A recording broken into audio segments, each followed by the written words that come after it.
Шукаю роботу в елітний ковбасний магазин з високою заробітною платою на повний робочий день з можливістю виносити ковбаску додому.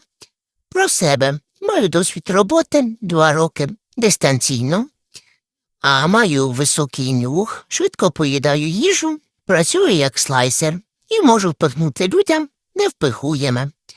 Так що чекаю ваших пропозицій в коментарях. Цямки-бомки!